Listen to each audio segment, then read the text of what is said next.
आज के सेशन का पर्पस यही है कि आप सबको पता हो कि इसका क्विज हुआ करेगा हर वीक। ये जो आपका कंटेंट वीकली बना हुआ है, इसका सारों का क्विज होगा जो आपको सॉल्व करना होगा, और आप नेक्स्ट वीक के ऊपर फिर उसके बाद मूव किया करेंगे और मुझसे रेगुलरली इसके ऊपर अपने क्वेश्चन शेयर करेंगे। और आई वुड लाइक इट कि आप कोई इंटरेस्टिंग क्वेश्चन लेकर आए जिसके ऊपर मैं भी कहूँ कि हाँ, मैं इसको पढ़ के या देख के स्टडी करके आपको रिप्लाई करता हूँ, क्योंकि इसका मुझे भी नहीं पता। तो मजा तभी आएगा जब आप भी कोई इस तरह की चीज नई ढूंढ कर लाएंगे, because I don't know everything about this. ठीक है, तो ये आपका वीक वाइज कंटेंट है। इसके अब से क्विजेस आपके साथ में शेयर कर दूंगा गूगल क्लासेस के ऊपर, तो आपको वो अपने क्विजेस साथ के साथ सॉल्व करने हुआ करेंगे। अनाउंसमेंट्स वहां पर आती रहेंगी, आप उसको रेगुलरली विजिट करेंगे। ठीक है, ये वीक वाइज आपका कंटेंट है, अब इसको पढ़ना आपके लिए जरूरी होगा, कंपलसरी अब से। Do remember this. तो आज हम स्टार्ट करते हैं विद द कंटेंट जो मैं एक बार फिर से रिवाइज कर रहा हूँ फ्रॉम द स्टार्ट, ताकि इनिशियल से अब तक ऑनवर्ड, क्योंकि आई नो माय स्टूडेंट्स के बहुत सारों ने इसको कंटेंट को कवर नहीं किया होगा।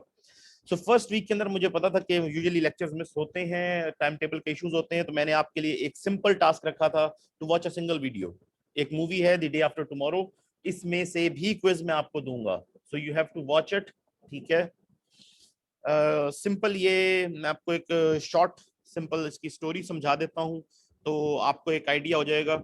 ये है एक मूवी जो बेस्ड है फिक्शन के ऊपर, लेकिन इसके अंदर साइंटिफिक फैक्ट्स भी इंक्लूडेड हैं। ठीक है, तो होता यह है कि एक साइंटिफिक एक्सपेडिशन हो रहा था जिसके अंदर अंटार्कटिका का एक बहुत बड़ा चंक ब्रेक ऑफ करके समंदर में गिर जाता है, जिसके बाद एक कॉन्फ्रेंस के ऊपर वो जो साइंटिस्ट होते हैं वहां पर गए हुए, वो एक्सप्लेन करते हैं कि यू सी, ये जो इतना बड़ा चंक ब्रेक हुआ है तो global weather is changing, global warming हो रही है और आपको एक्शन लेना होगा, otherwise within the next 100 और 50 और 100 और कुछ भी ईयर्स के अंदर ग्लोबल वेदर किसी भी तरह से चेंज हो सकता है। जिसके ऊपर जो के पॉलिटिशियंस होते हैं वो उसका मजाक उड़ाते हैं कि जी हमारी इकोनॉमी भी बड़ी फ्रेजाइल है, हम कुछ नहीं कर सकते। फाइनली होता यह है कि सडनली ग्लोबल वेदर के अंदर चेंज आना शुरू हो जाता है, बिकॉज हमें नहीं पता कि ये जो हमारा ग्लोबल क्लाइमेट है, ग्लोबल वेदर है, ये टोटली इंटरकनेक्टेड है, और हमें नहीं पता कि हम अब तक कितना चेंज कर चुके हैं, कितना और चेंज किस किस फैक्टर में होगा तो ये आउट ऑफ कंट्रोल हो जाएगा। ये चीज हमारे नोटिस में अभी ऑलरेडी है कि ग्लोबल जो स्टॉर्म्स हैं वो ऑलरेडी ज्यादा हो चुकी हैं। हर साल जो अब एक स्टॉर्म जो कि कैटेगरी 5 की स्टॉर्म या हरिकेन हुआ करता था, जो कि टाइफून होता था, जो तकरीबन हर 15-20 साल बाद, 40 साल बाद आता था, वो अब तकरीबन हर 2-3 साल में आने लग गया है। तो ये चीजें कंट्रीज ने नोट की है, जिसके बाद आईपीसीसी जो इंटर गवर्नमेंटल पैनल और क्लाइमेट चेंज है यूनाइटेड नेशन ने डेवलप किया, उसको बनाया गया, जिसकी रिपोर्ट्स के अंदर ये क्लियरली अब एस्टेब्लिश हो चुका है कि जितना ग्लोबल वार्मिंग हुई है, अगेन पॉलिटिशियंस नहीं मानते थे इसको, लोग नहीं मानते थे कि नहीं ये झूठ बोलते हैं साइंटिस्ट, तो ये जो आईपीसीसी बनाई इन्होंने अपनी रिपोर्ट्स कंपाइल करके ये एस्टेब्लिश कर दिया है कि ग्लोबल क्लाइमेट चेंज की वजह ह्यूमन इंटरवेंशन है, हमारे फॉसिल फ्यूल्स का बर्न करना है, इसीलिए ग्लोबल वार्मिंग बढ़ रही है। ग्लोबल टेम्परेचर जो है प्री इंडस्ट्रियलाइजेशन एरा से अब तक 1 डिग्री सेल्सियस, तकरीबन 0.9 से 1 डिग्री सेल्सियस के करीब बढ़ चुका है ऑलरेडी। कार्बन एमिशन हमारे बहुत ज्यादा हो चुके हैं और एटमॉस्फेयर में कार्बन पार्टिकल्स ज्यादा हो चुके हैं इसकी वजह से, और ग्रीन हाउस गैसेस जो है वो बढ़ चुकी हैं ऑलरेडी, और ये सारा ह्यूमन इंटरवेंशन की वजह से है। और उन्होंने ये भी अपनी रिपोर्ट्स के अंदर क्लियर कर दिया है कि we should stop it before it reaches 1.5 degree Celsius, कि अगर ह्यूमंस इसको जो ग्लोबल वार्मिंग है इसको 1.5 डिग्री सेल्सियस से नीचे स्टॉप कर लें तो शायद कुछ चांसेस हैं कि हम ग्लोबल वार्मिंग को कंट्रोल कर सकें, अदरवाइज ये रैंपेंट हो जाएगी और हमें इसे कंट्रोल करना इम्पॉसिबल हो जाएगा। इसके ऊपर अभी हम आगे डिस्कशन करेंगे। तो इसी तरह से वहां पर एक होता है कि सडनली ग्लोबल वेदर चेंज होना शुरू हो जाता है, तो उससे जब पूछा जाता है तो वो कहता है कि मुझे लगता है कि ये जो अटलांटिक के करंट्स हैं, बेसिकली सी के अंदर करंट होते हैं ओशंस के अंदर, के पानी जो ऊपर का होता है वो गर्म हो जाता है और वो मूव करता है आर्कटिक की और एंटार्क्टिक की तरफ, और फिर वहां जाकर वो, क्योंकि ठंडा पानी होता है, ठंडा पानी सिंक करके नीचे मूव करते हुए आ रहा होता है टुवर्ड्स द इक्वेटर। इसके लिए मुझे आपके पास, let me see if I can whiteboard yeah so I don't have a global map over here, but लेकिन you can see this is the Arctic and this would be the Antarctic। यहाँ कहीं पर Australia और ये सारे islands वगैरह, Malaysia, Indonesia and all these things, यहाँ कहीं पर India and all these Asian continent. ठीक है, इस तरफ कहीं पर को Russia and China and everything. Sorry, where is my drawing tool.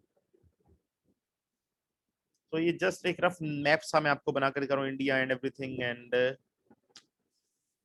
Strong.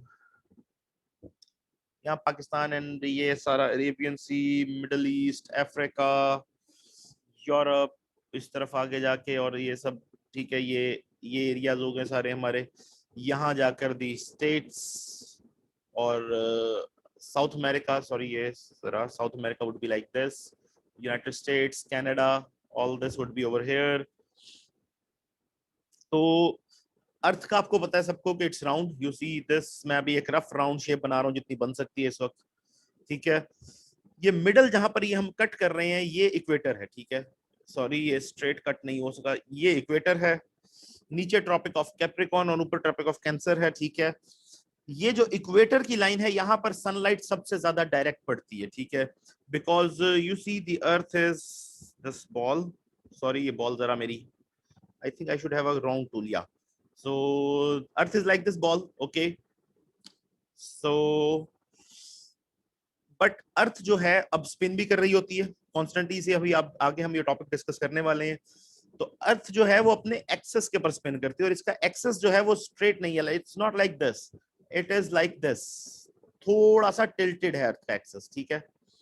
ये जो टिल्ट है ये वॉबल भी करती है इतने एरिया के अंदर ना, ये वॉबल भी इस तरह से करती है and it goes around the sun. ये टॉपिक आगे हमारे नेक्स्ट वीक्स के अंदर कवर होने वाला है, तो ये आपको सारा डिटेल में समझ आ जाएगा। इसी वजह से मैंने इसके लिए पर एनिमेशंस यूज की हुई हैं, ताकि आपको ये जो एक्चुअल कॉन्सेप्ट है कि अर्थ कैसे जा रही है, क्या मूवमेंट हो रही है, इसके साथ क्या क्या वेदर फेनोमिना और क्या क्या चीजें इफेक्ट होती हैं, ये आगे अब हमारे टॉपिक्स में कवर हो जाएगा, ठीक है।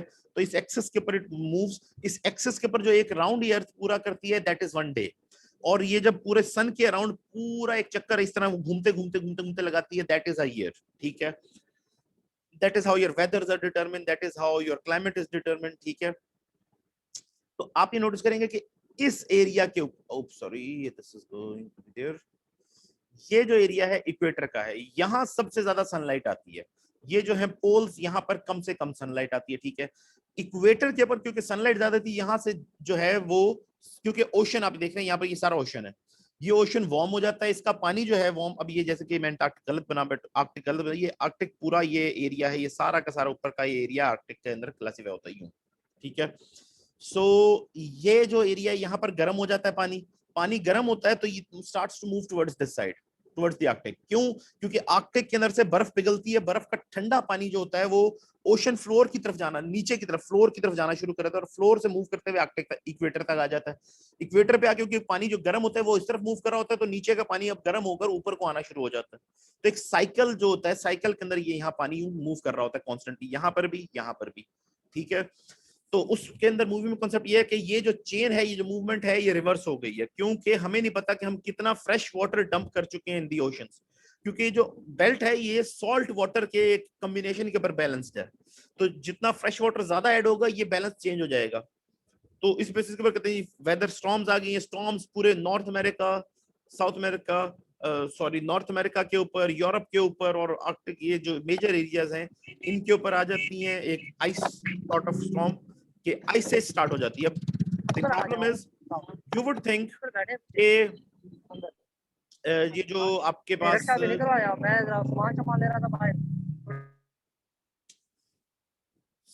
ये जो आप एक्सपेक्ट करते हैं कि ग्लोबल वार्मिंग हो रही है तो गर्मी बढ़ेगी, well it is not necessarily the case. यही उस मूवी में एक्सप्लेन किया गया है कि इससे आइस एज भी ट्रिगर हो सकती है, कि अर्थ का एक सिस्टम है जो अपने आप को खुद ही कूल कर देता है, ठीक है। तो वो से एक आइस एज ट्रिगर होती है, जिस वजह से एक नई आइस एज आ सकती है।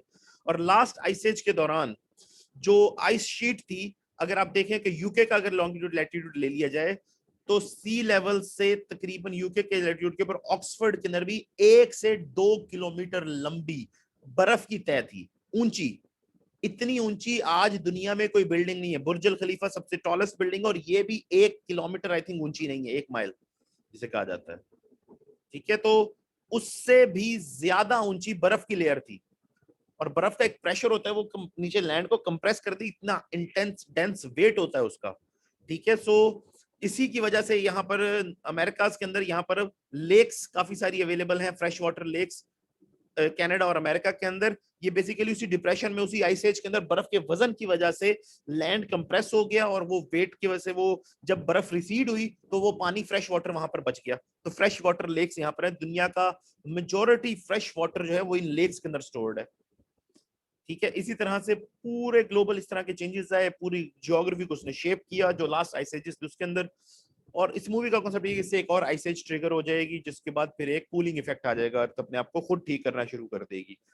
तो बेसिकली एम उसका ये है आपको बताना कि we need to work on this, ठीक है, we need to control our global weather, और हमें अपने एमिशंस कंट्रोल करने होंगे, अदरवाइज हम ही सफर करेंगे, एटलीस्ट हम या हमारी फ्यूचर जनरेशन सफर करेंगी। ठीक है। सो अगेन मूवी से रिलेटेड अगर आपका कोई क्वेश्चन होगा तो बेसिकली आपके कॉन्सेप्ट्स क्लियर करने के लिए कि व्हाई इज इट इंपॉर्टेंट, क्या इफेक्ट हो सकता है, क्या क्या चेंजेस हो सकते हैं। You can see in the movie के उन एरियाज के अंदर बर्फ पड़ रही है जिन एरियाज में पहले कभी बर्फ नहीं पड़ी। फॉर एग्जांपल इंडिया में दिल्ली के अंदर, जापान के अंदर, टोक्यो में। एंड इवन ये आप ये देखें कि 2000 से ऑनवर्ड्स, इससे पहले मैंने नहीं कभी सुना कि भावलपुर जैसे रीजन के अंदर बर्फ पड़ी हो, यालाबारी हुई हो। लेकिन 2000 ऑनवर्ड्स मैंने तकरीबन 4-5 एपिसोड्स देख लिए हैं बर्फबारी के, यालाबारी के। So the global weather is changing, total climate change होता जा रहा है। यूरोप के अंदर ऐसे एरियाज अब क्रिएट हो गए जहां पर पहले वाइन उगाई नहीं जा सकती, तो उसके लिए ग्रेप नहीं उगाया जा सकता था, अब वहां पर ग्रेप की फार्मिंग हो रही है। ऑलिव्स उगाए जा रहे हैं, जो पहले सोच ही नहीं सकते थे कि यूरोप के अंदर ऑलिव उगेंगे। So the weather is changing, climate change हो रहा है, उसके से नई एरियाज नए डेवलप हो रहे हैं। ठीक है। सो इस ही कॉन्सेप्ट को डील कर रही है ये पूरी मूवी। ठीक है। सो फिलहाल will just end this. Moving forward, week 2 के अंदर जो है history of the world in 2 hours है। ठीक है। अब ये पूरी वीडियो आपको देखनी होगी to understand what is happening. ठीक है।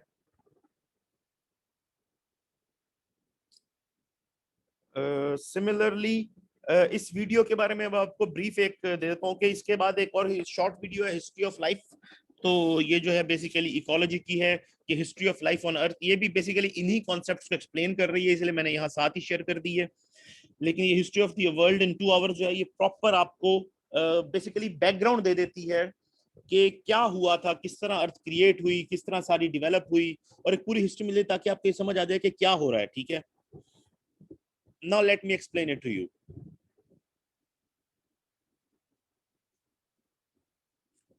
अर्थ की जो मेकिंग है वो स्टार्ट होती है from the sole creation of the solar system. सबसे पहले यूनिवर्स क्रिएट होती है in the big bang around 6 billion years ago. ठीक है। सो इस टाइम पीरियड के अंदर जो बेसिकली लाइट ईयर्स हैं, आई थिंक ये 6 बिलियन लाइट ईयर्स हो सकते हैं, आई डोंट रिमेंबर एग्जैक्टली। सो ये मैं एक बार आपको चेक करके बता दूंगा। ठीक है, करेक्शन करके। And after 5 minutes this meeting is going to end, तो मैं दोबारा लिंक शेयर करूंगा, आप सब ज्वाइन करेंगे, फिर मैं आपकी अटेंडेंस एक बार दोबारा मैच कर लूंगा। ठीक है। मूविंग फॉरवर्ड, 6 बिलियन ईयर्स अगो, ये लाइट ईयर्स हम इसको अज्यूम कर लेते हैं फॉर नाउ, बिग बैंग होता है। ठीक है। Big bang is an instant जहां पर एक जैसे हम कहते हैं सिंगुलैरिटी से पूरी यूनिवर्स क्रिएट हुई। ठीक है। अब सिंगुलैरिटी क्या होती है? Singularity is a point that is smaller than an atom. ठीक है। Late me explain.